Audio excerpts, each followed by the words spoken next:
বাগুইহাটি অঞ্চলের অর্জুনপুর আমরা সবাই ক্লাব খুবই আন্ডাররেটেড থেকে সব বছর ব্রিলিয়ান্ট থিম প্রেজেন্ট করে থাকে। এবছরের থিম হলো অন্য দেশ। এখানে বানানো হয়েছে একটা জায়ান্ট রেপ্লিকা আমাদের বুক অফ কনস্টিটিউশনের।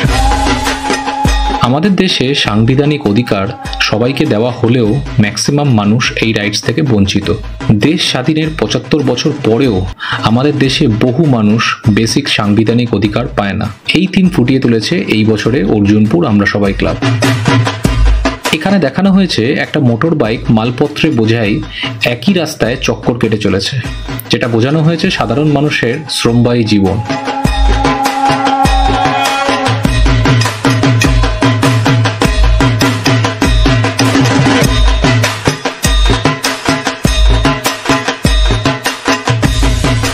এখানে মা দুর্গাকে ঘিরে আছে আমাদের বুক অফ কনস্টিটিউশন।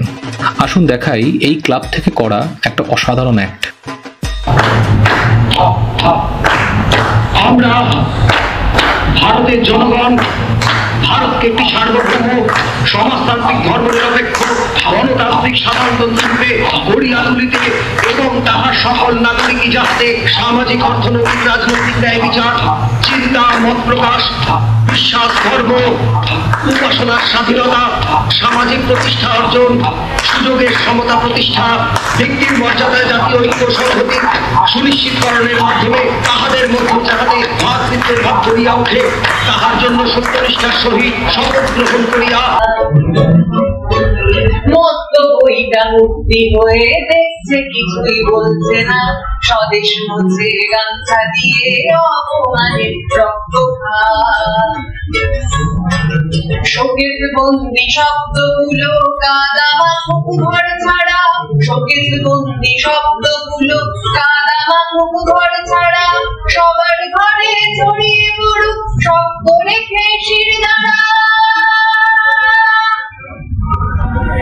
নমস্কার লেডিজ অ্যান্ড জেন্টলম্যান, মাননীয় ভদ্রমহিলা ও ভদ্র মহোদয়গণ, অর্জুনপুর আমরা সবাই ক্লাবের পক্ষ থেকে আপনাদের সকলকে জানাই শারদীয়ার এই পুণ্যতিথিতে সাদর আমন্ত্রণ। আপনারা স্বাধীন ভারতের স্বাধীন নাগরিক, সার্বভৌম সমাজতান্ত্রিক ধর্মনিরপেক্ষ গণতান্ত্রিক সাধারণ মানুষ। আমরা ভারতের জনগণ ভারতকে একটি সার্বভৌম সমাজতান্ত্রিক ধর্মনিরপেক্ষ গণতান্ত্রিক সাধারণতন্ত্র রূপে গড়িয়া তুলিতে এবং তাহার সকল নাগরিক যাহাতে সামাজিক, অর্থনৈতিক, রাজনৈতিক ন্যায় বিচার, চিন্তা, মত প্রকাশ, বিশ্বাস, ধর্ম, উপাসনার স্বাধীনতা, সামাজিক প্রতিষ্ঠা অর্জন, সুযোগের সমতা প্রতিষ্ঠা, তাহাদের সকলের মধ্যে ব্যক্তির মর্যাদা এবং জাতীয় ঐক্য সংহতি সুনিশ্চিতকরণের মাধ্যমে तुम्हारा नीले और मेरा तुम्हारा। সত্যি অসাধারণ লাগলো এই বছরের এদের থিম। আপনারা আসুন আর এই একটা দেখুন, আশা করছি ভালো লাগবে। আর আমাদের ভিডিও ভালো লাগলে অবশ্যই লাইক আর কমেন্ট করে জানাতে ভুলবেন না। খুব জলদি ফিরছি আরেকটা দুর্গাপুজোর মণ্ডপ নিয়ে।